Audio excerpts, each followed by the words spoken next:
I call to order this meeting of the Warren County School Board for Thursday, September the 11th, 2014. Please rise for the Pledge of Allegiance, followed by a moment of silence. I pledge allegiance to the flag of the United States of America and to the republic for which it stands, one nation, under God, indivisible, with liberty and justice for all.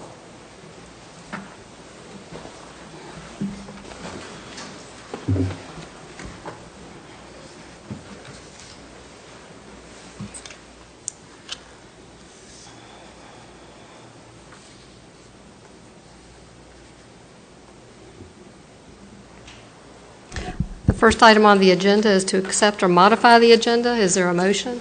Madam Chairman, motion to approve the agenda as presented. Second. All those in favor, aye? Aye. Motion carries. Community participation. Is there anyone who would like to address the board? We come to this portion of our meeting that is set aside for public comments. Any member of the public with comments on any item on the board's agenda or with information they would like to present, please come to the lectern. State your name and address for the record, print your name on the list of the speaker's sheet for the clerk, and you will have 3 minutes to make your comment. While the board welcomes and encourages your input, this may be the first time that your information has been presented to the board. Please do not expect individual responses or any comment by the board at this time. Be assured that any concerns will be reviewed. Is there anyone who would like to come and speak?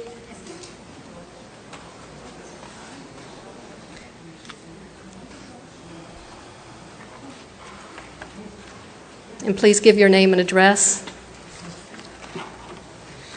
My name is Emily Dodson. I live at 2455 Buck Mountain Road, Bentonville. The problem I'm having is with the transportation. The bus, when it arrives at the school to pick up my daughter, is 4 o'clock, 4:05. She's getting on the bus. She's arriving there 7:30, quarter till. I'm getting different times. The length of time she's sitting at the school to when she gets home is a big concern for her father and I. We don't feel that, we spend 8 hours a day at work. She's in the school system for 11 hours.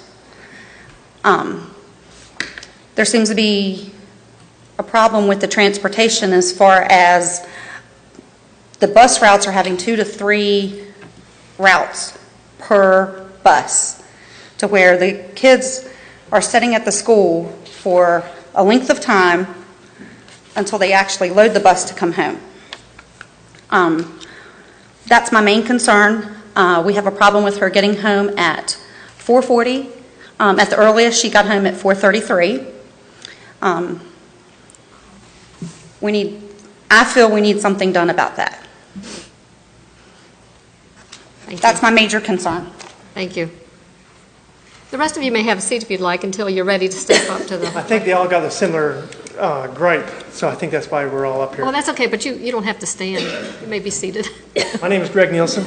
I live at 1091 Buck Mountain Road. It's now called Flint Run Lane, but it's off Buck Mountain Road. Raised 5 kids. We still have 3 in the school. Last 15 years, that school bus has picked up my kids first and dropped them off last. For several years, I've been told we see what we can do about it, and I'm tired of waiting. If they tell me one more year that they can't do nothing about it, I'll have to take action somewhere else. I don't know where that's going to be, but my kids suffer because of that. And if the school transportation thinks they have a problem with parents in town complaining, I guess maybe I need to make a bigger voice or something like that. I'm not 100% sure, but this has been going on too long, and I don't want to wait for my other 3 kids to get out of school for them to finally change it. As far as I know, the school route, or that bus route, was put in place by a bus driver that benefited that particular driver. That was Miss Higgins. She babysitted her grandchildren, so it was a benefit to her to pick up her kids first, drop them off last. There, the kids are taken care of. And the school transportation office has yet to address this issue. And I keep on bringing it up to them. Quite frankly, I'm done. I got 3 more kids in school, and they're not going to continue this. And again, if the transportation office is going to make changes, they need to notify the parents. They need to have the website addressed correctly. The times on there need to be correct. And it would be helpful, and I'll say this, the information that they provide to people should be truthful and honest. It appears that some of the information that they're providing is not above board, maybe to save face, I'm not 100% sure, but on top of that, they seem to be reluctant to return calls, emails, and whatnot. I think they're kind of hiding. But anyway, today's the first time I've talked. It won't be the last if they don't do something about this. Thank you. Thank you. Did you sign the sheet, please? Be glad to. Okay. I'll go next. Okay, could you wait until he Yes. signs and then you can sign, please?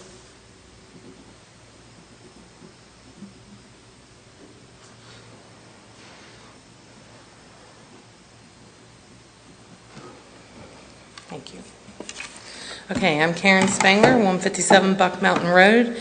This year, the kids started out getting off the bus the first week at 4:15. The second week, with no notification, they got home at 4:50. It's been between 4:40, 4:50 since then. When we all called transportation the first day, the kids were late, we were thinking the bus had wrecked. We were told they're running 5 minutes behind. 45 minutes behind is what they're running. We were told they were at one location. We had children on the bus texting us, no, we're at Rusty Jeffries Elementary School picking up kids. We were lied to by the person at transportation that they were 5 minutes late. 45 minutes is a long time for one child or any child to be on the bus all day long. That leaves, in my case, 4 hours for my child to come home from school, do homework, take a shower, eat dinner, spend time with her parent, and then go to her extra activities. So if the bus is going to stay at 4:50, almost 5 o'clock, then my child will have to come out of her sports for extra activities because we won't have time, because bedtime's 9 o'clock at my house, to catch the bus. What is supposed to be 7:20 according to y'all's website is 7:10 is when the bus driver comes. So I either have to let her have a later bedtime or I have to put her to bed at 9 o'clock to get her on that bus on time. 15 years I have lived in this house. I have had a kid on that bus ever since I moved to this county. Drop-off has always been 4:15 in my driveway. I'm the first stop in the morning, the last in the evening. 4:50 does not work for me. It does not work for our children to have to come home and have 4 hours to fit everything else in and spend time with her family. That's not fair to our children. From what I understand, most people only work an 8.5 hour job. Our kids are going 10 to 11 hours. That's not fair to them. We need a fix. I have called the school board the transportation department every single day. I have asked for Aaron, who is supposed to be the head of transportation. I have yet to get a phone call back from that man. I went into the transportation department. I was told he was busy, he couldn't talk to me.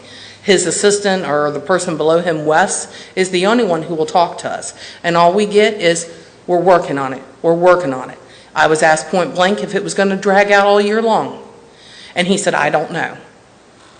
I do know from bus drivers, there are routes, they do town routes, that are in and out of the transportation department in the morning and afternoon in 30 minutes. We don't understand why the new route that our bus got, which was a town route on top of our route, why can't the 30-minute bus driver take on this town route? If it's just, 45 minutes longer, she can take on that and let our kids get home at a decent hour and not have to worry. I was asked if the route could be turned around where we were dropped off first in the afternoon. I was told, well, do you know what the town parents will say about this? Well, yeah, they're going to say the same thing we're saying. There is no reason for our children to be sitting at school. My daughter, middle school, she gets picked up at 4:10 in the afternoon from the middle school. They get out at 3:20. Your time is up. If you could wrap it up, Okay, please. that's fine. Thank you. Okay, thank you. Good evening. My name is Susan Bonnet. I live at 2245 Buck Mountain Road. I have a kindergartner, so this is the first year I've dealt with the bus situation. I do know in past it's been dropping off at our driveway at 4:05. I have to get my son up at 5:45 every morning to ensure he has a good breakfast time to wake up, get ready for school, to be on the bus by 7:15. In the afternoons, he gets out at 3:10, and he has been sitting outside the majority of the time till 4:05, 4:10. He came home quite a few days last week, just covered in sweat from being outside and then being on the hot bus for so long. To me, it's totally unacceptable. I don't know if it's a budget issue, but if it is, it needs to be corrected because the children are suffering. My child goes to bed by 7 because he's exhausted. By the time we get home, I have 2 hours to do homework, bathe him, feed him. No quality time because there's no time for that. This is an issue that's affecting the kids, and it's not just us. There's many more people that we have talked to, teachers, bus drivers. They're just, the teachers have said that they have complained before, nothing was made of it. The bus drivers are scared. They're afraid that this is going to be held over their heads. Something needs to be done because it's our children, and if we don't stand up for them, who is going to? Thank you. Thank you.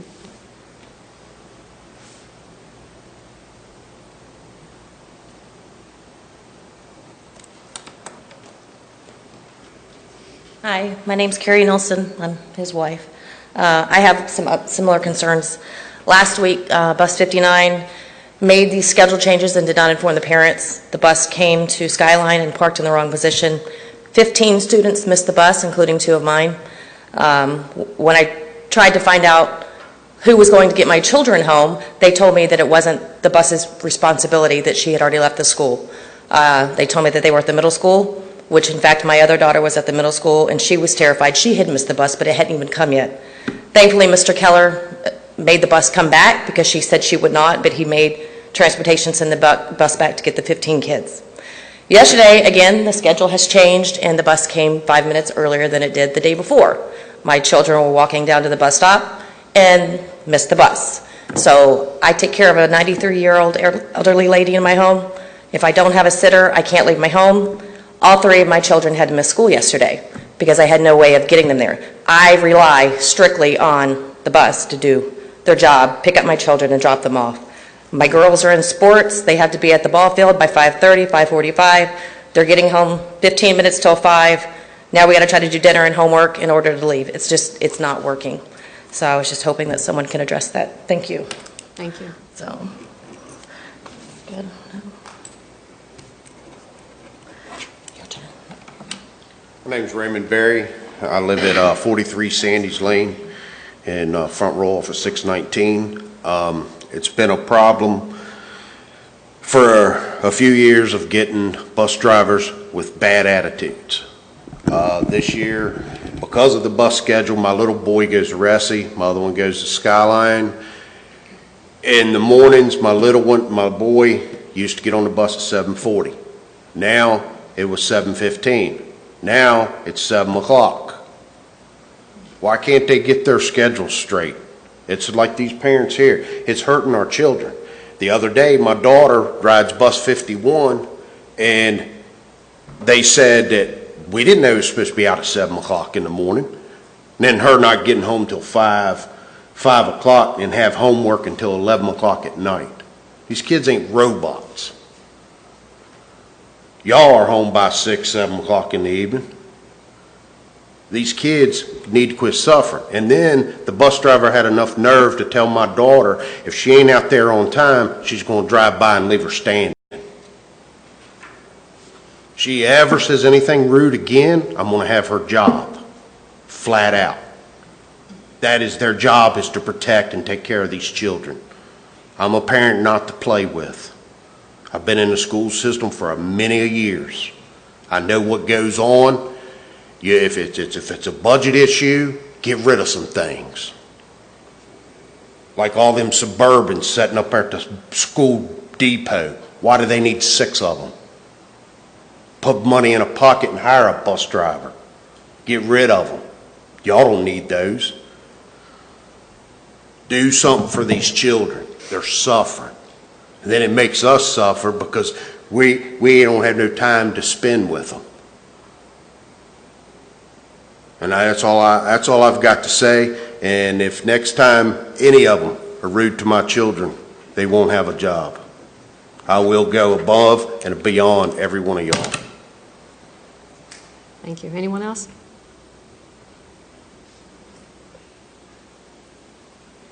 My name is Tony Taylor. I live at 1577 McCoy's Ford Road, and this is my first year there. When I called transportation the first day to find out what time pickup was and what time drop-off was, I found it pretty funny. They told me pickup time was 7:15 and drop-off was 3:30. They don't even get out of school till 3:30. He goes to Skyline. So luckily I was taking him and picking him up that day anyway. But he's not picked up at the house. He has to walk down to Sandy Lane and get on with his daughter. Well, after this weekend, it's going to be dark when he gets off the bus. I don't know if you all know how people drive on that road in the morning and in the evening. I don't want my son walking on that road, number one. Number two, pickup time's not 7:15. It was 7 o'clock. And the other morning, him and Ray's daughter were walking out to the bus. They missed it. She turns around and comes back down. She stopped and picked him up. I was sitting there. But when they got on, she told them, pickup time is now 6:57. And the next time, I will not stop and pick you up on the way back down. I will drive past you and leave you standing. She doesn't want to drive by and leave them standing. I will follow her to the bus depot, and I will walk in and tell them exactly what she did. That's wrong, especially when we weren't told that time was changed. And, you know, there's no reason to talk to the kids like that anyway. I really have a problem with my kid they're not getting off the bus till 5:15. It's going to be dark. There's no reason he can't be picked up at the house. They've done it years before, from what I understand. I don't want him walking on that road, period, especially in bad weather. After dark is totally unacceptable. But they're putting in a longer day than any of us put in. He can't even play baseball this year because he's got too much homework and he's too exhausted.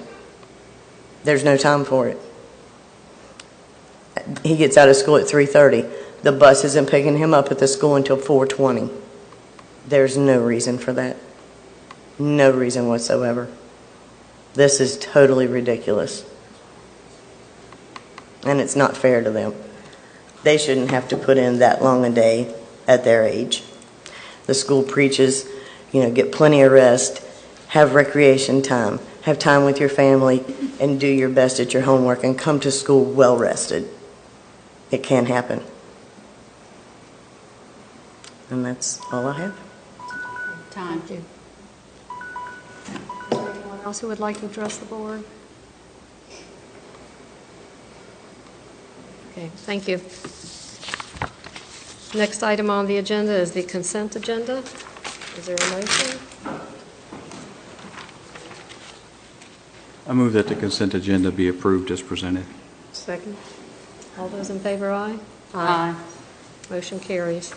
Reports, staff report.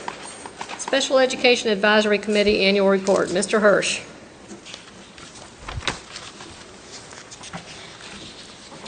Madam Chairman, Madam Superintendent, I have the opportunity today to introduce Lori Adams. She's the chairperson of a Special Education Advisory Committee. I can't give her enough accolades in the things she's done the past few years, and how hardworking, and she has really done wonders with the Special Education Advisory Committee. So I just wanted to say that publicly, and Lori Adams.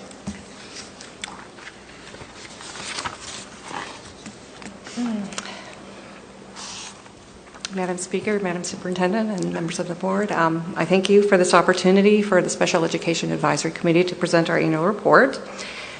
You've had the opportunity to review our report, and this evening I'm just going to discuss a couple of highlights and provide an overview of our successes and challenges, and highlight our recommendations to you.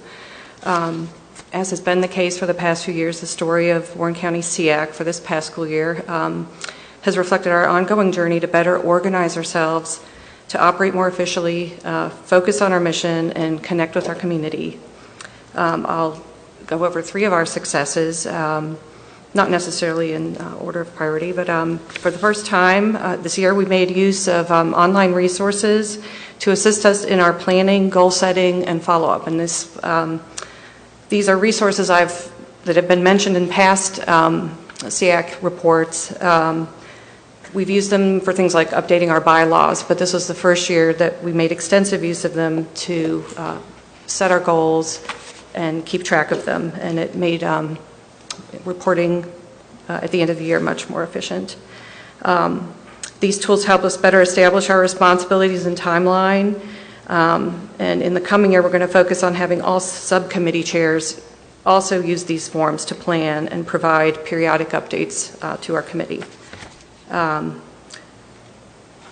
Another success is from this past year, we were able to learn more about our fellow committee members by having them do presentations during our meetings.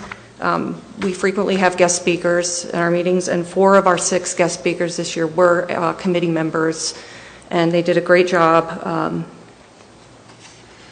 providing information on topics of interest to the whole committee.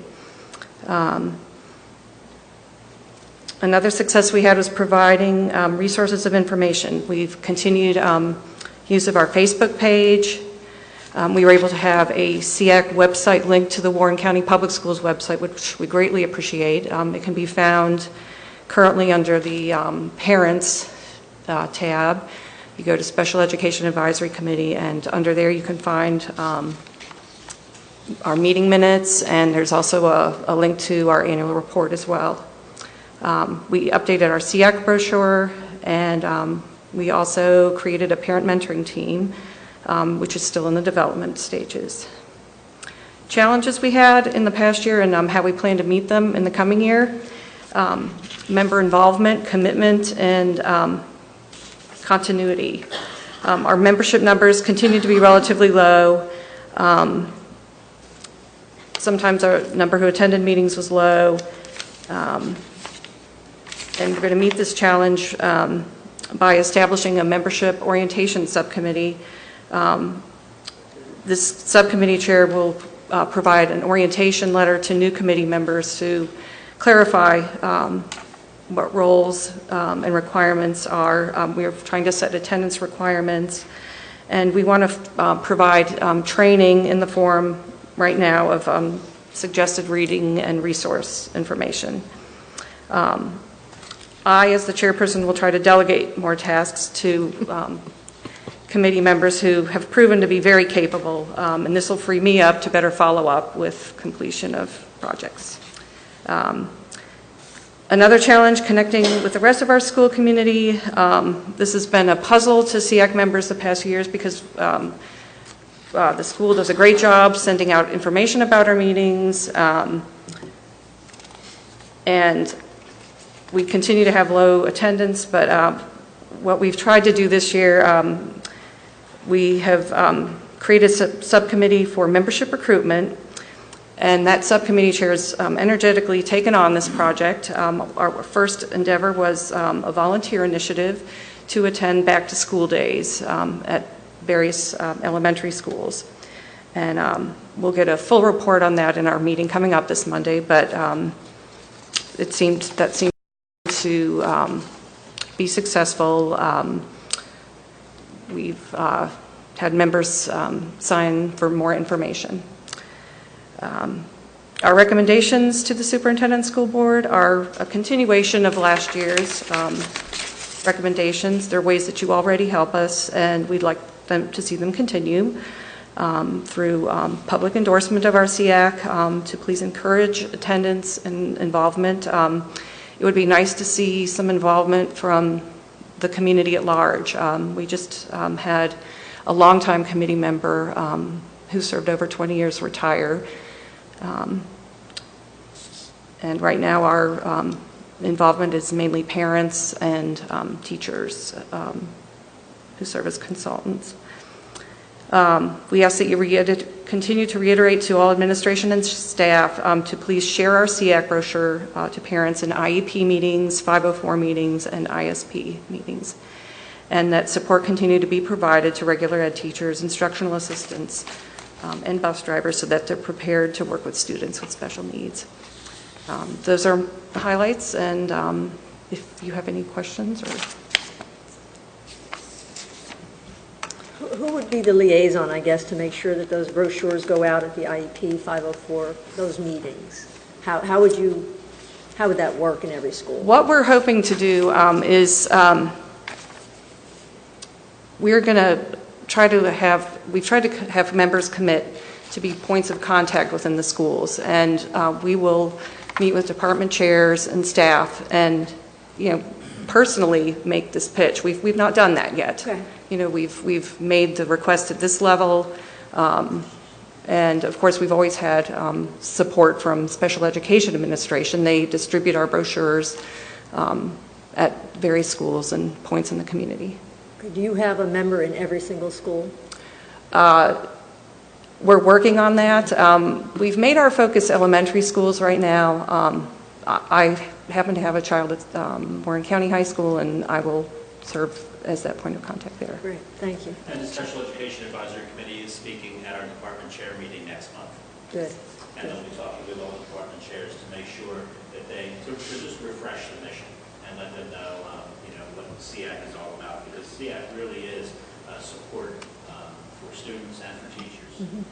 So that's the first time we've ever done that. Department chairs at both high schools? At every school. At every school? We have department chairs at every school? Right, so the 8 department chairs, we meet monthly, and SEAC is the guest speaker for that meeting. Okay, great. We'll be talking about the SEAC mission and really hitting home and trying to get more people, parents as well as staff at the meeting. These are special ed department chairs. He's speaking. Oh, okay. Yes. My background, we have high school department chairs, but not in elementary. Yeah, no, Okay, Gotcha, thank you. Is the time of the meeting, do you find that to be a barrier, or do you find feedback that, and I would think possibly childcare or Sure. care of the student during the meeting, is that a hindrance to the We do parent? offer childcare in our meetings, and that topic of discussion comes up frequently. In past years, we've tried to alternate. We've done site visits at schools, and those will be meetings that are held during the day. Of course, then the issue becomes working parents. Can they make it? We will be doing some daytime meetings this year, I believe 2 of them. But yes, that does come up. We have committee members who admit to that. After a full day of work, the kids to deal with, sure.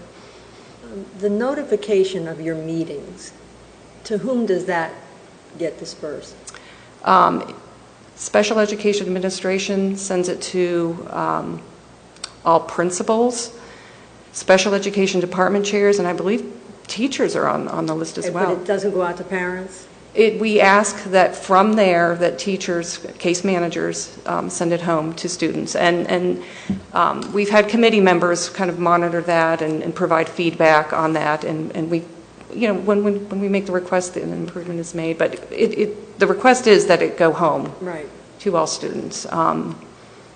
We also post it on our front door. Post all the notices for the meetings on our front door. Is it on our website?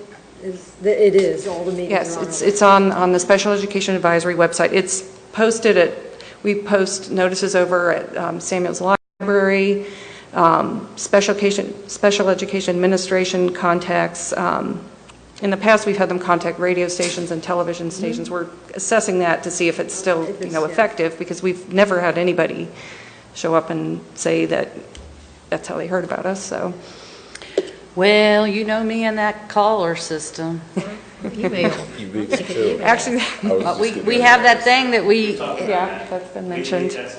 It would take somebody to make sure that you have, I guess every parent, you've got some sort of number that you call for things like snow things.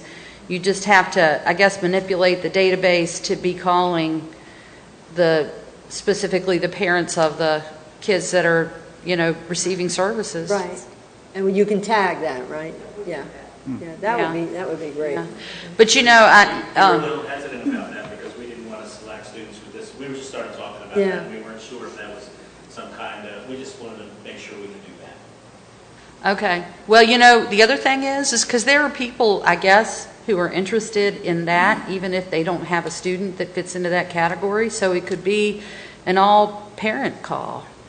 But, you know, you know, this timing of meetings, people are so absolutely busy nowadays. I mean, I'm moving my Girl Scout meetings to Sunday afternoons because we can't find a day that anybody else is available. I mean, that everyone is available. It seems a catch-22. And yours are Mondays, right? Mondays Yes. at 7? Yes. At 7? Yes.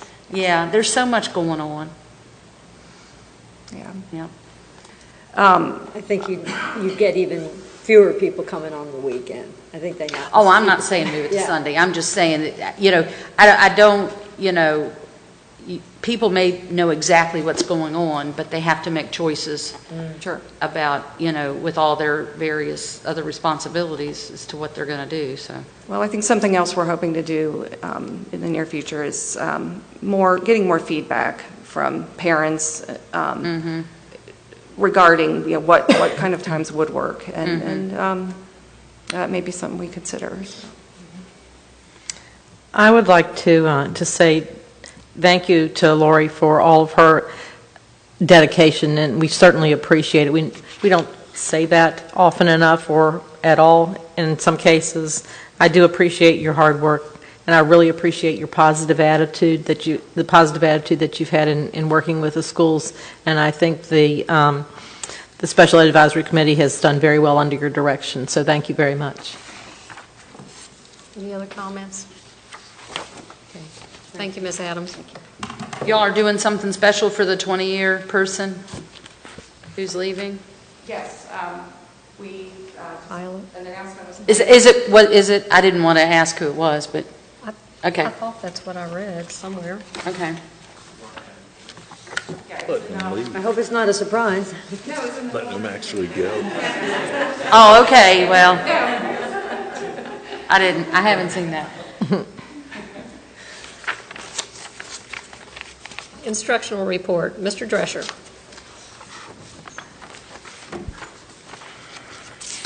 Good evening. First part of the report will be given by Lisa Rudisil, our Director of Professional Development. Good evening. I provided some information to go in your packets, and I tried to truly make those highlights, so I don't want to reread them to you, but I did want to point out just a couple of things that happened this summer. Our teachers chose to be here for these things. These are not things that we could or that we would have required them to be at, but they chose to be here. And as you can see by the information we provided for you, they put in quite a few hours, and we had quite a few teachers and administrators who participated in a lot of very good professional development. So I think that is just one more piece of evidence that goes to show what dedicated individuals we have working in our school system. We are part of a regional master's cohort through Eastern Mennonite University, and we're participating with Shenandoah County, Page County, and Rappahannock County in that. And each of those divisions was allowed 6 teachers to take part in that master's program at an extremely discounted rate. So that's been fantastic for them. And we do have 6 teachers at elementary, middle school, and high school level who are participating in that master's program. So we're real pleased about that. As always, we have the Lord Fairfax Consortium that we've been involved with for quite a few years. And this year, through the consortium, they offered 39 different workshops covering content across just about any content imaginable, and also some leadership focus as well. So again, between teachers and administrators, we even had some new teachers who had not yet started, and if there were any available seats, so our current staff had not taken those spots. Some of them even came early and participated in some of those. So again, we were pretty impressed by that. But we participate with Shenandoah County, Clark County, Frederick, Winchester, and Page in that consortium. So bringing that all together allows us to bring in speakers, national speakers, that we would otherwise not be able to afford to bring in for our teachers. If there are any questions about anything you may have noticed there, again, I don't want to read it to you since I just really put the bare bones in there. The summer curriculum work, did we pay these teachers to write curriculum? Some of them chose to be paid, and some of them chose Warren County Professional Development credits. All of them received relicensure points for that. But some of them made that choice, and there is a very limited amount of money with which we can pay teachers to do that. It's a very small portion of Mr. Drescher's budget, but we do when we can. And like I said, and there were some multiple day sessions, so teachers may have been paid for one of those days and received professional development credit for the others. But so they come in even regardless of that, which is amazing. Yes, it is amazing. It is. Any other questions I can answer? Well, I just want to say, again, I commend you and Greg, because I think that the professional development workshops that we offer during the summer, during the year, are extremely beneficial. I mean, everybody needs continual training in their own craft because we can all improve. But the fact that these teachers showed up during the summer for all of these activities, virtually for no pay, I really commend them. They are dedicated and they want to work on their craft, and it's fabulous. Yes, I agree, which is what the purpose of including all those numbers in there, so you could see just the magnitude of how dedicated our people are. They are. It's great. All right. Thank you. Thank you. Thank you, Ms. Rudisil. Before I get started on my official report, I would like to give the board a heads up on news we expect to hear next week regarding state accreditation and federal accountability reports. The official reports will be released on September 16th, so it's happening so quickly, and we have a pretty good idea. While each accountability, schools are measured several ways using SOL tests, graduation rates, and attendance. And while each accountability measure is important, state accreditation is our primary concern. Our ongoing goal is that each school maintain state accreditation. Based on the scores we have at this point, we believe all of our schools will be accredited, with Ressie Jeffries being accredited with warning. The warning areas for Ressie Jeffries are reading and math. And like every school in the state, when the new SOL tests came out in reading and math, there was a downturn on students passing the reading and math tests. In fact, 22% of the schools in the state had an accredited with warning status last year. It'll be interesting to see what it is this year. This tells us that the issue is mostly adjusting to the new standards. There's no doubt rigor and expectation has been increased, and that is a good thing. We are experiencing what every other school system in Virginia is experiencing. It takes some schools a little longer to make the adjustment. They're kind of like our kids. Action plans have been underway since staff returned this year to make the curricular and instructional adjustments that will help all schools. With Ressie Jeffries in particular, we are focusing additional resources, and one you will hear more about this evening. Once the state and federal reports are official and our action plans are complete, I would like to report to the board all of the steps taken to regain our status all schools so recently held. So just wanted to let you know, you'll hear that in the paper next week, and while it's not official yet, we think that's what will happen. So. But the key really is that no school has lost any kind of accreditation. Right. Every school is still accredited, and that's very key. Thank you. And I think there will be a number of schools in the state that will lose that accreditation. And as Greg said, so there will be a significant number that will be accredited with warning that were not. He said 22% last year, and every superintendent that I've talked with, that I am in touch with, whether it be Frederick or Winchester or all those, everybody's anticipating that they're going to be in similar situations, and they're going to have more schools that are accredited with warning. And I think the word warning bothers me because the standards in Virginia are so high as far as accreditation is concerned that our students are still performing very well and will continue to perform very well. But because we are measured in these ways, we need to meet or exceed those measurements because that's what schools do, and that's what we'll work for. What does it mean with warning? What do we need to do to come out of that? We need to reach accreditation levels, 75% pass rate in reading for the total school. Is there a time limit on that? 3 years. 3 years. 70% in math. Okay, and do you know what our percentages are? Or? Pretty close. I'm going to wait until the 16th. Okay.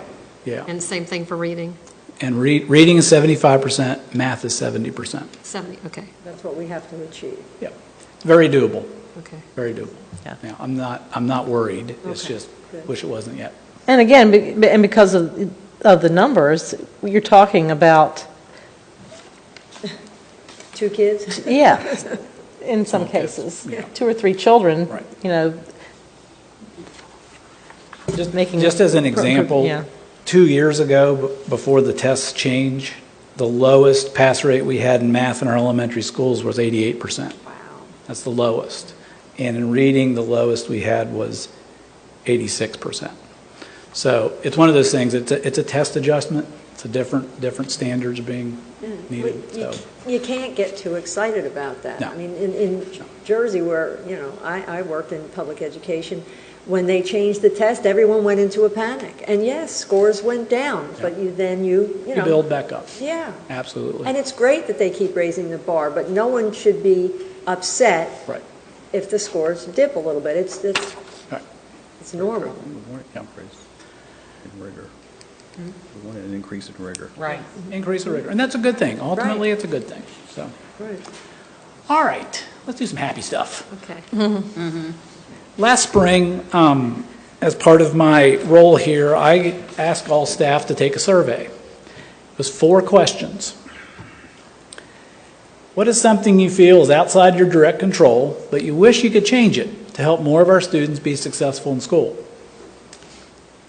What is something you feel is within your control that you could change to help more of our students be successful in school?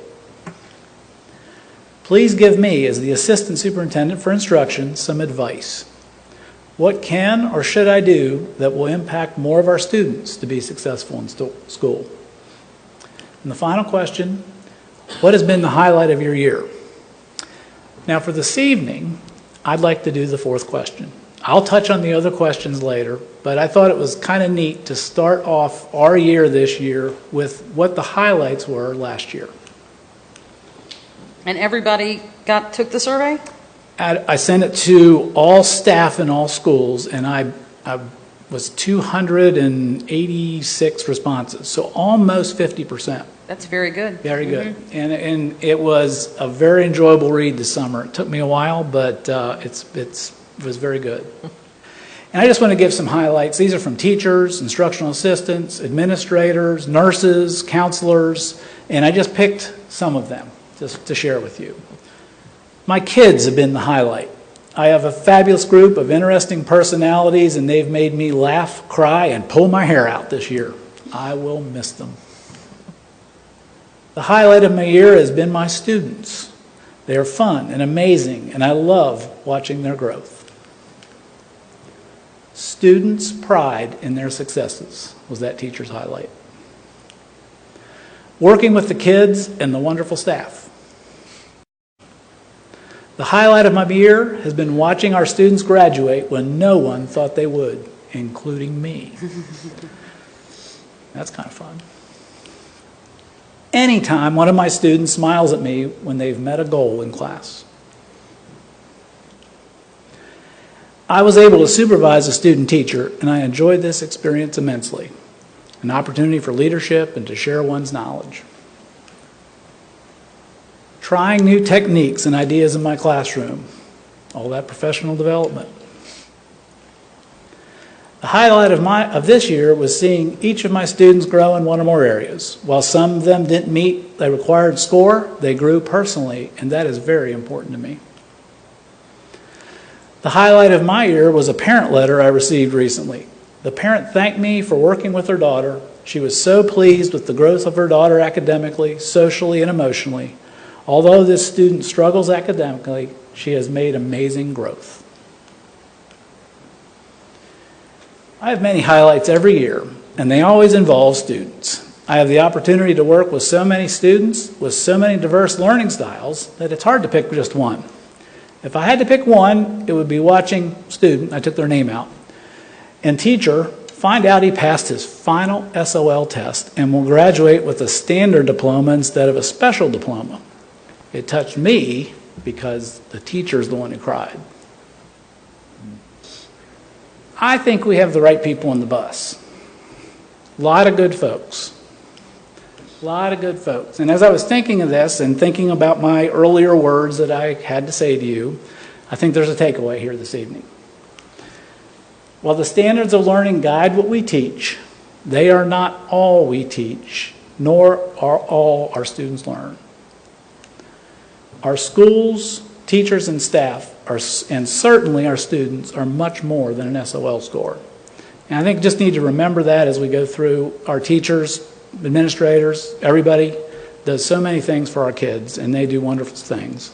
That just kind of neat to remember that. So that's what I wanted to share this evening. Thank you. I'll be happy to take any questions. It's just a feel-good. Yeah, it feel-good is. thing. Thank you very much.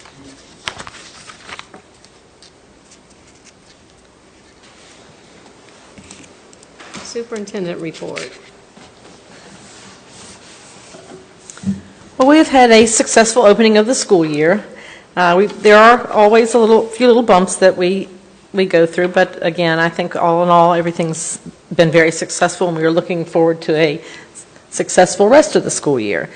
The membership on day one was lower than we had expected. It was 5197, but today it's 5330. So we knew that the growth, a lot of that growth happens between the beginning of the school and September 30th.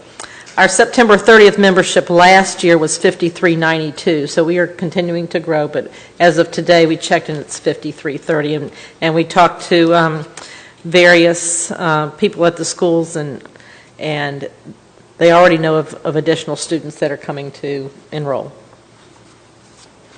And our class sizes are at the elementary level are pretty good. There are a couple of little high places, but other than that, I think we're in good shape and we meet all the requirements that we need to meet. I would like to congratulate Pam Dyke, from Warren County Middle School, and Andrea Stewart from Warren County High School for being selected to participate in the Virginia Center of Excellence in Teaching, a new highly selective professional development program for teachers, which launched this summer at George Mason University. Ms. Dyke and Ms. Stewart are two of 100 teachers selected. There were 800 teachers that applied for the program, and they were selected to attend one of 4 innovative summer academies focused on classroom instruction, educational policy, and leadership. Funded by a grant from the Virginia Department of Education, each of the 4 academies accepted 25 teachers, and the academies were 6-day residential academies focusing on science, technology, engineering, and mathematics, and interdisciplinary studies, fine arts, and the humanities and language arts. So we congratulate both those teachers for being chosen. And I also received information from the Virginia Department, well, actually, the Virginia Board of Education, that Chuck Haynes, who is our attendance officer and truancy reduction case manager for Skyline High School and some of the elementary schools and part of the middle school, has been asked by the Virginia Board of Education to serve on its advisory committee that will provide guidance to develop regulations governing unexcused absences and truancy for all school divisions. The final document will provide technical assistance to school divisions for a problem-solving and preventative approach to absenteeism. So we're looking forward to that, and he has accepted the offer. They sent me something to ask if he could, and I said, yes, he could, and then they sent something to him, and he said, yes, he would.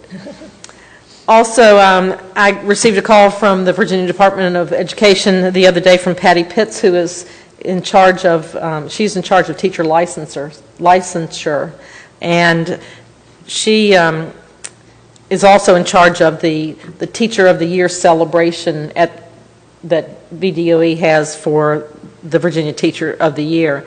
And for the last few years, one of our teachers has performed the national anthem at that event, and she called me to ask if he could come again. And Richard Follett will be performing the national anthem at that event when it's held in Richmond. So we congratulate him as well. They love him there. We love him here. That's all I have tonight, unless you have questions. Okay, thank you. School board reports, Mr. Boyles? Yes, I'd like to make everyone aware that the Virginia governor proclaimed today as Day of Service. So I didn't want to pass up the opportunity to thank all those volunteers, business leaders, and parents that volunteer each and every day. They provide funding and support for many of our projects and programs that we wouldn't be able to do if it wasn't for their help, and I didn't want to pass up that opportunity. Okay, thank you. Ms. Anything? Well, I'm going to take my time to start early plugging the Warren County Middle School musical. Despite all the work that was involved in it last year, Mrs. Dyke, and this year Mrs. Hayden, because Mrs. Whitney's with child, elected to put on another musical. And it's called Into the Woods Junior, and apparently there's a movie coming out based on this story.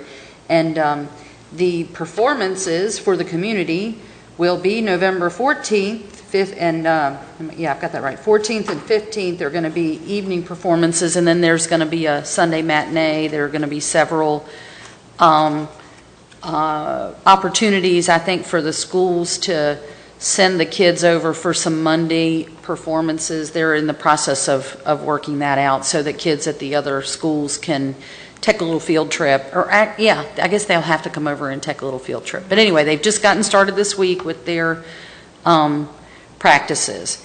And, I think I want to highlight all the people that it takes to put one of those together, and ask this board, if you all get an opportunity in the future to look at what we do for the the arts programs in the schools, and those teachers who volunteer their time to provide these opportunities to the kids. I hope you'll strongly consider, what we could do for them. Yes, exactly. Into the Woods was a Broadway play, right? Yes, yes, it is. This is Into the Woods Junior. This is, yes, and apparently that's the way this thing works, just like with Broadway Beat that they had last year. There's like a student version of it that is made available so that it can be performed at middle school level. Mr. Fox tells me they got a really good deal on the materials. And we've already started listening to the tracks in the car CD so that all the songs can be, I'll probably be singing them soon. Yeah, are appropriate. My daughter was tried out and made it, so obviously that's why I'm listening to it in the car.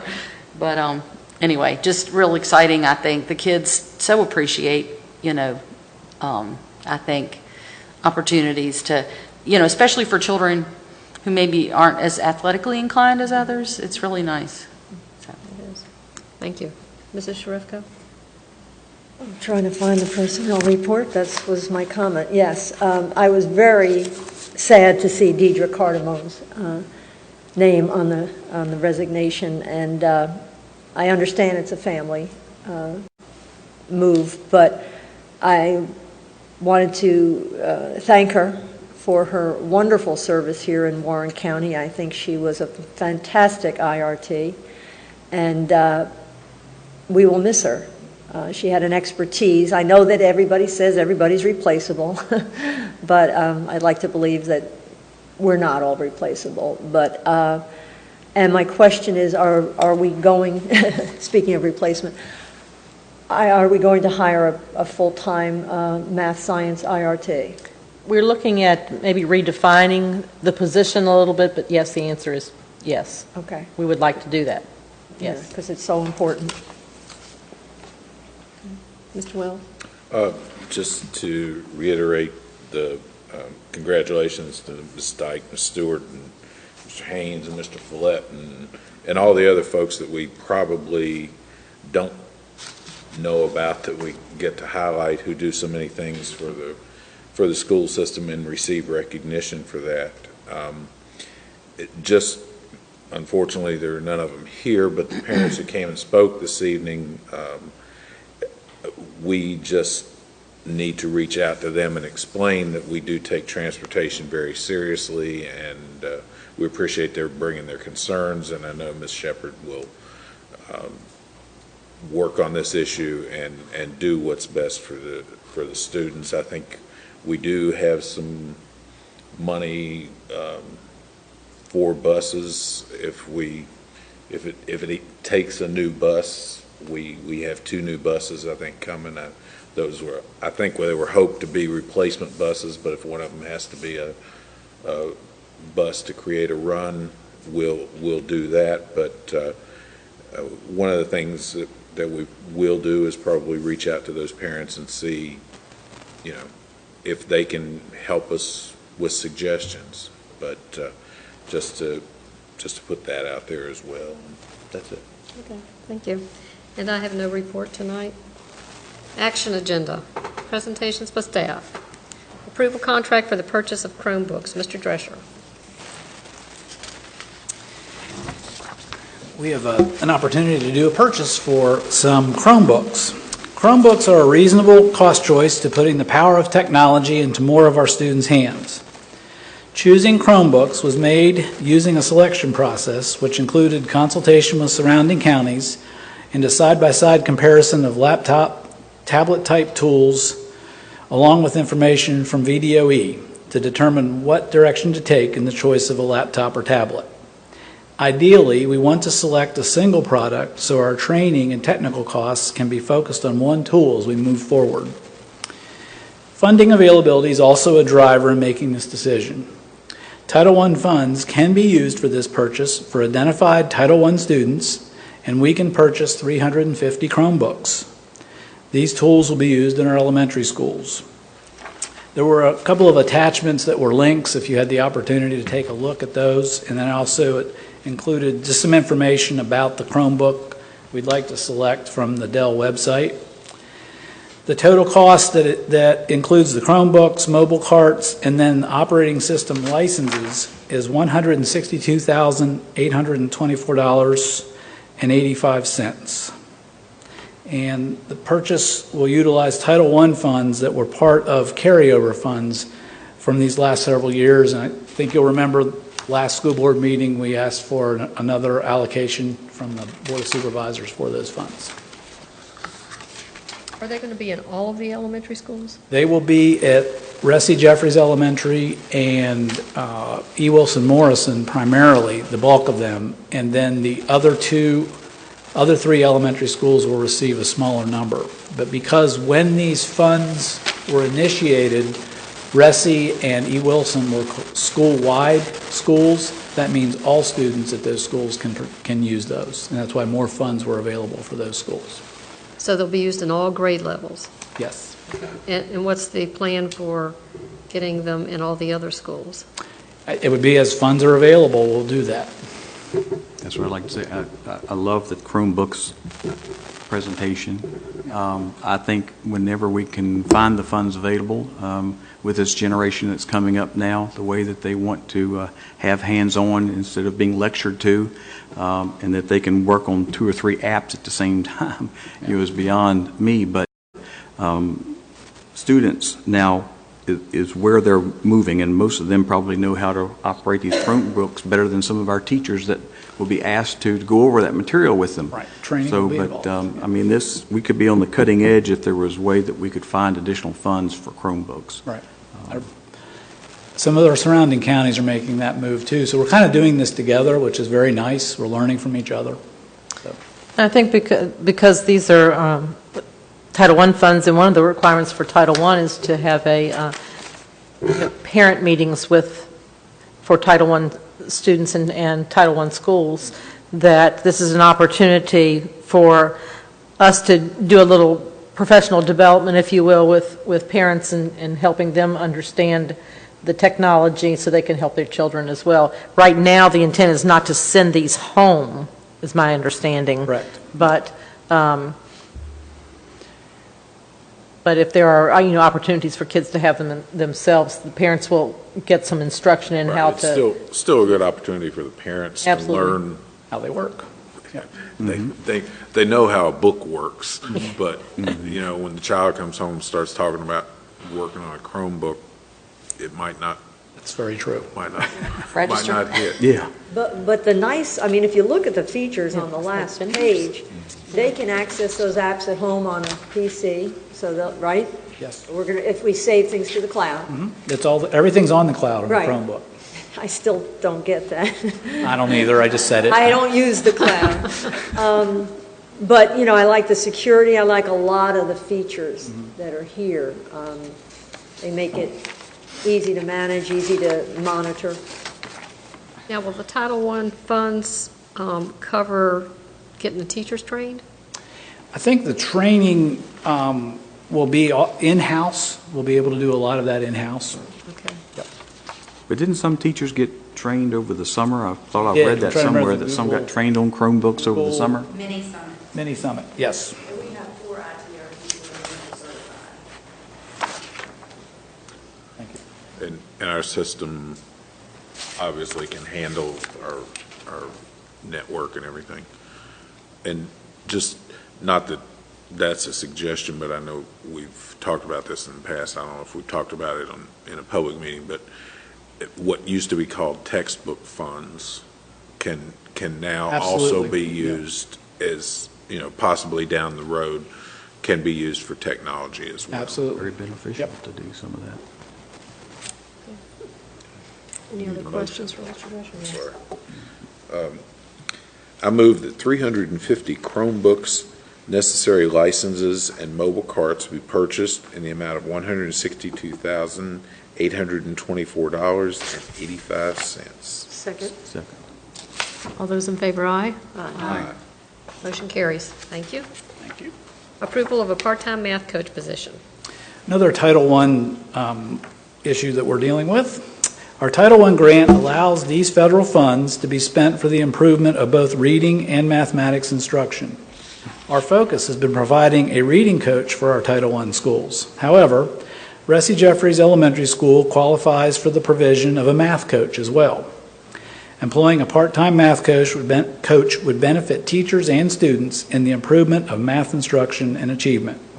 We just listed the responsibilities of a part-time math coach: to work with the individual teachers to analyze various data sets, to plan for instruction, support teachers in the use of effective instructional strategies, provide professional development on effective instructional strategies, and then provide direct support in the classroom as teachers implement the strategies. And then this person would just work with the IRT and myself on how to best assist individual teachers. This position would be part-time and, again, funded through our Title I funds. The position would be for the remainder of the 2014-15 school year and be for no more than 48 days. A daily rate not to exceed $425 per day for a maximum of 48 days would generate a potential cost of $20,400.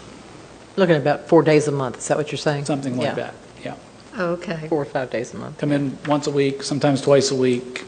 So this coach is going to be working in the classroom with a particular teacher for a certain amount of time and then moving to another classroom? And Probably planning with teachers as a team and then helping individual teachers implement those plans. okay, so are they going to be there the whole day? On the days that they're That they're there, there, yes, okay. on the days that And they're it's there. for all the grades? Yes, K through At 5. Ressie. At Ressie. Just at Ressie. Which fortunately or unfortunately is Yep. the school that It's an opportunity to needs, help them out. has an opportunity and need for math fortification. Was this in response for the possibility of having the accreditation warning? Yes, it was part in that response as well, yep. I move that a part-time math coach position for Rusty Jeffries Elementary School be created for the 2014-15 school year at the maximum cost of $20,400. Second. All those in favor, aye? Aye. Motion carries. Thank you. Approval of accelerated math program cost. Talking math this evening. Currently, 6 of our 8 schools use or have used the accelerated math program. This program allows for students to practice math skills on an individualized basis, allowing teachers to know daily what skills each student has mastered. It has proven to be a great help in managing student learning in math. The program allows for use up through Algebra 2, and all schools would like to utilize this program. Previously, we've left it up to each school to purchase accelerated math with their individual funds. The goal is to make the purchase of widely used programs a division-level cost. To do this, we've discontinued the use of an online program and the support for a media management program, and this allows for the bulk of funding for accelerated math. Accelerated math is from Renaissance Learning, and it is a sole source provider. There's not another program exactly like this. Again, I provided a link if you had the opportunity to take a look at that. Cost and financing, the total cost for the program for this year was $21,438.48. There's a reoccurring annual cost of $16,100 for the number of seats we're purchasing. And the difference between the two is the setup fees at the 2 high schools, the purchase of 12 scanners, which it requires, and starter packs of scan cards to make up the one-time cost difference. Funds from the 2 discontinued programs and some of our textbook funds will be used for this purchase. So you can see where that's coming from. And we did make a note here. The quote that was in your packet is a little bit different, and the explanation there, it was due to adjustments in the cost of scanner purchases and shipping costs. The final quote had been requested from the company prior to the delivery of the board packet, but it was not received until today, so we needed to update that number. And I didn't bring with me what difference it was. It was $200 and some dollars. $65, $95, something like that. So, looking forward, this is a program we've used for years. When I was principal at Hilda Barber Elementary, we implemented this program, and I saw it make a difference in how teachers were able to manage learning in math. I see it as a big benefit. The updated program, online, very intuitive for kids to use. You can work online and do the problems. You can work paper pencil and enter the problems online, or you can use a scan sheet, work the problems paper pencil, and then run the scan sheet through the scanner, so that you don't have to be at a computer when you're using it. So that's kind of a flexible thing that this program allows. So it analyzes what the student has learned that day and generates the next set of problems based on the success the student has. And it continues to cycle back and continue to ask questions that students had learned previously. So it's a way to generate ongoing review on a daily basis. It's a pretty neat thing. So, not trying to sell it. This is a follow-up to the classroom instruction. Yes, this is part of the classroom instruction that's going on, and students are doing work at their level based on that. But the individual achievement, the ability for immediate feedback, and then the teacher seeing what's really going on with that specific student, has to be a dramatic time savings. Oh, absolutely. And hopefully we'll have the opportunity to show you some of the reports and charts that teachers can see on a real-time basis with their classroom. It is pretty neat. So we've had this program before? And We did, but it wasn't. It Was not. It was a disk-based program that was on our server here, and they've stopped supporting that, and it's slowly kind of faded away, not working. And they've generated a new program that's all online again. We've never stopped using it. No. Anyway, we've been using it in whatever version we had. This is just a newer... This is a new upgraded version. Okay. And this is the first time we're paying for it for all the schools. For all the schools. Right. Yeah. I'll just say, not every student is getting put in at this time simply because I don't have the funds available to do that, but a substantial number are. and we're actually using it in the high schools for the very first time. So starting with 8th grade students. So as we progress into this, we will probably be upping the number of students that can access it. We might be starting with 4th and 5th grade at some of our elementary schools, and then we try to do third grade later. And what would the additional cost be? More scanners?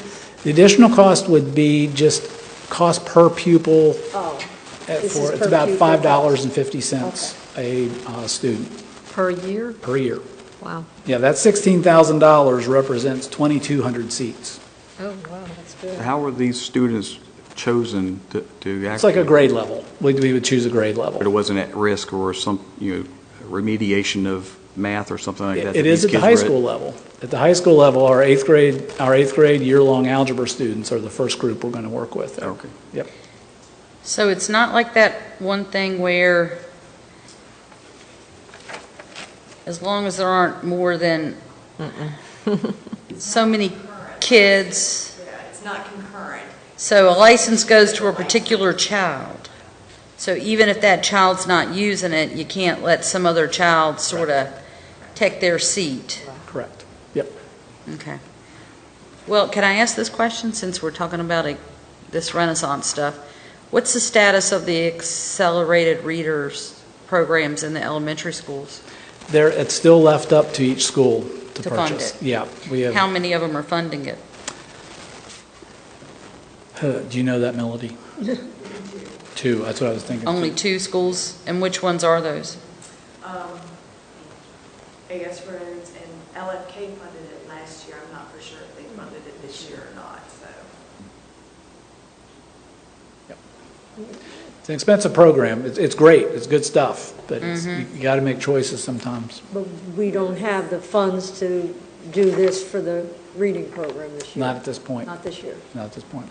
The two network version, it was $4,500 for the entire program, and now it's $15,000 just for the math piece. So the cost raised significantly when they went to the online version. But our goal, like I said, our goal is to purchase this for everyone as a division level. So we're working with that. So the aspect that Mr. Efko brought up about the reading, is that a high priority to try to set for a goal for next year? The reading is a little bit different type of program. It's a more of an assessment of books that students read. There's not really instruction at that point. Students read and take tests, and those tests generate what student level the student reading level is. So it's used as a way to encourage kids to read because they get points and they can turn the points in for things. It's a very motivating. But that's all that does, the accelerated reader? It generates some other things too, but that's the primary purpose of it. Really? Yeah. Well, and I would just say this, having experienced that and then now seeing what the middle school does, where they just have a 40-book challenge. And, if you reach certain goals, then you get to go on a field trip or this, that, or the other thing. I mean, if there had to be a decision in terms of where to put the money, this, I think, the accelerated math, there are ways to motivate when they when they read a book, they take a quiz. If they get a certain grade, it'll spit out a report to tell you what your child's, percentages are running, and I don't know that it actually told you grade levels, but the more difficult the book, the more points there were, and at the end of the year, your child gets, if your child got, the most number of points for their classroom or for their grade level, it did cause the children to become competitive with one another about who's got more points, and they were sharing ideas about, well, I read this book, you ought to read that one. Well, it's not an accelerated reader book, so I'm not going to read it because I'm not going to get a point for it. There are assessments for all 40 books. Oh, no. You mean what the middle school is doing now, the 40-book challenge? Yeah, you said there were quizzes. No, the quizzes go with the accelerated reader to see what their comprehension is. And if they don't get a certain number of questions right, they don't get the point for having read the book. But with this. What I'm saying is the 40-book challenge that they do at the middle school is they're challenging every student to read 40 books over the course of the year. They keep a log of what books they've read, but there aren't tests associated with the books because the kids get to read whatever book they're interested in, and the English teachers are really, really good about having books in their classroom where the kids can get those, and they make recommendations, and they offer other resources to the kids about, I can't remember what the name of this one program, Goodreads or something. Mm-hmm. They'll get the kids enrolled in this Goodreads thing where it'll make suggestions based on what the child's interest is of what books they might, be interested in. So they do other things like that at the middle school level. But my point is that they are motivating the kids at the middle school without it costing money for technology. And I'm saying if we have money for technology and it was a choice between the accelerated math program, which is really good. Math is one of those subjects where, doing something over and over and over and over again does improve your skills. I would put the money into an accelerated math program quicker than I would accelerated reader because there are other ways to motivate children to love to read, which is really what it's all about, in my opinion. Yes, but if the basis of the accelerated reader were instructional, I'd fight for that to be in next year's budget, but it doesn't seem to be that. It's well, and they take assessments that tell them, I don't know what those ones are, but you get a report home that says your kid's been tested and this is their reading level and here are suggestions for things that you might do to improve your child's reading level. I know, but I wish that the accelerated reader were as effective from an instructional standpoint as the accelerated math program. Right. Yeah. So we're asking that you approve accelerated math. Is that what you're asking? We forgot. Is there a motion? Kim, you want to do it? Sure. I move that the Warren County School Board approve the accelerated math program for a cost of not to exceed $21,438.45. Is there a Second. Second. All those in favor, aye? Aye. Yeah, aye. Motion carries. Thank you. Stand up. No, I just couldn't hear you. I'm sorry. Presentations by superintendent. Acceptance of donation. We do have one donation we'd like for you to accept this evening. War Memorial Hospital Foundation has donated 5 AEDs to Warren County Public Schools. The new AEDs will be placed at A.S. Rhodes, E. Wilson Morrison, Hilda Barber, LFK, and Diversified Minds Alternative Program. We already have some, AEDs at the other schools, and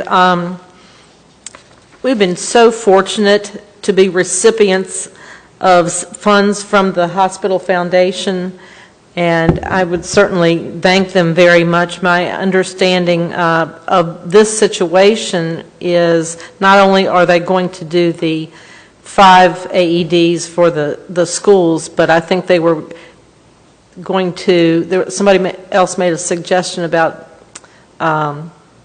someplace else to put the sheriff's, something about the sheriff's vehicles or something like that. And I think the foundation is going to do that as well. So we ask that you accept this donation. As I said, we've been recipients a lot of times from the foundation, whether it be Project Lead the Way or other things. So, and as you see on the back, Ms. Shepard has already written a thank you note to the foundation director. That's great. Thank you. Is there a motion?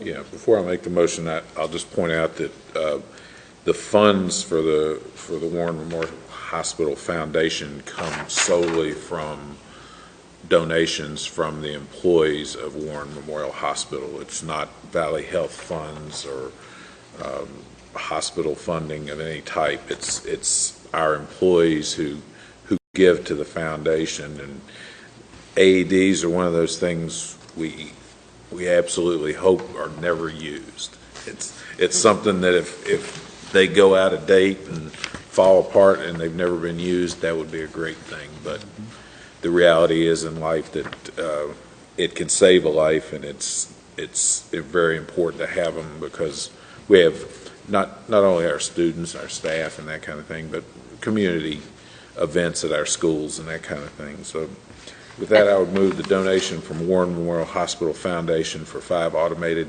external defibrillators be accepted with gratitude. Second. All those in favor, aye? Aye. Motion carries. Thank you. Board of Trustees members actually donate to the foundation as well, just so you know. Probably under duress at times, but Sometimes, yeah, I think. correct. Yeah, yes. Discussions by school board. Approval of RFP for consulting services for superintendent search. This one's all yours. Mine? Anybody's, not mine. Joanne, you're well versed in this. Yes, and I just, you don't reinvent the wheel, so our superintendent was kind enough to get some examples that other divisions have used, and she worked to get the best one, drawing from each. And I think the statement of needs is crucial. It sort of summarizes all the things that we want this organization to do for us. And, it's ultimately our decision, the selection of a new superintendent, but we want this person or this organization to facilitate, to involve the community, to involve teachers, principals, central office administrators, students, so that we can, as a group, develop a profile. What do we want the next superintendent to be? And I think all stakeholders need to be involved, and we want this organization, which we hire, to facilitate all of that and work with us to develop a profile. And I think that our mission statement and goals have to be considered as part of the process. And, facilitate the search online, whatever media we choose, and to be a consultant, but to be a facilitator, because it's ultimately our choice. We're part of the entire process. And as you can see, this will go out, become public September 15th, and all of the proposals are due back October 3rd. And we will be reviewing them. Obviously, the central office will collect them, but we will be reviewing them, and we will make a decision. And we can, interview as many organizations as we wish. We don't have any clue how many will apply or send us a proposal. But it's, it's a... And sent to Mr. Ballantyne.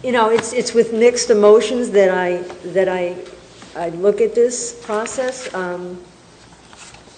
I think we've been blessed. I think we've been very, very fortunate to have Pam McGinnis as our superintendent she was our superintendent before I got here. I have a tremendous amount of respect and affection for her, and I don't think any of us wants to see her leave. But I also find this process is exciting. I'm happy to be part of it. The selection for the next superintendent, who will hopefully be here for many years to come. We do not want someone who is at the end of his or her career. We do not want someone to use us as a stepping stone. We want someone who's going to be invested. I don't know it will be the same investment as Pam, because she grew up here, she went through the school system, and her life is devoted to this school system. I don't know that we will ever find that again, but we want someone who's going to become part of this community and be emotionally and professionally committed and invested in us. So, does anyone have any questions about the RFP? In 3.5 weeks, that's typically Well, you could go 30 days, you could go 10. And I talked to Rob before he became ill, and he said you could split the difference. So 21 days, I think, is an adequate period of time to get people to respond, because as far as interviews and involving the community, that needs to be done in the fall so that we can, The actual RFP itself is not as involved as some other RFPs that you all have put out there for other kinds of services.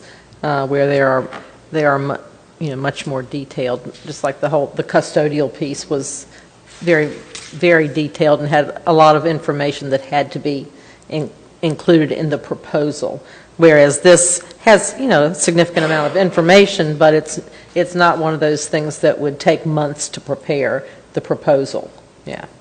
But, this fall, we need to do some of the preliminary tasks, put the profile together so that we can advertise in January. So we do need to do some things this fall to create that profile.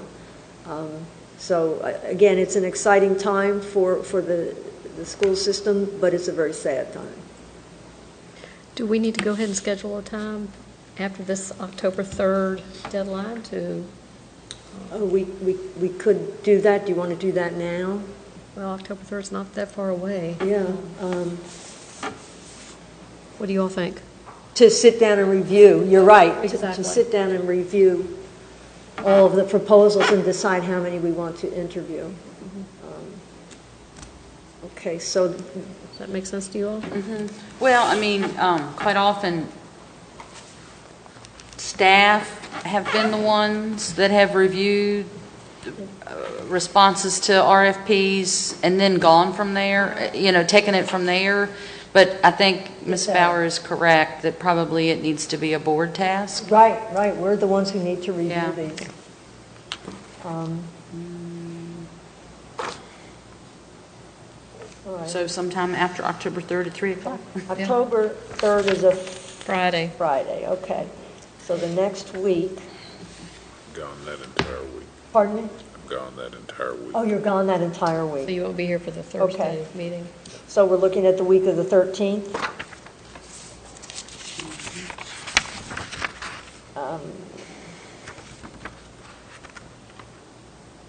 Do y'all want to do an evening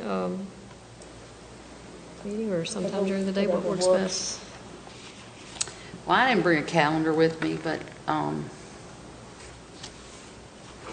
what's the chance we could just bring our calendars on the 25th? Of September. Yeah. Okay, and sort of keep the week of the 13th. Okay, but try to do it that week of the 13th. Yeah. Okay. We can do that. Okay, so bring our calendars to the second September meeting. So at this point, you all need to actually approve the RFP so it can be sent out. Okay. I would move that we approve the RFP as presented this evening to be issued on September 15th, 2014, with the proposals due at the date and hour of October 3rd, 2014 at 3 o'clock p.m. And the information is all contained within there for any interested parties. Second. Madam Chairman, this may be, if not the most important decision that this board makes because of the influence that the superintendent has.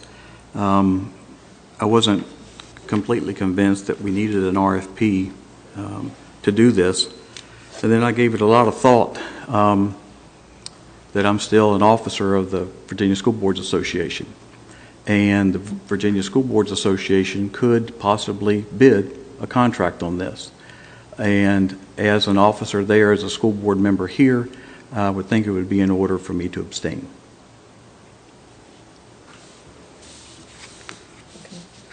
All those in favor, aye? Aye.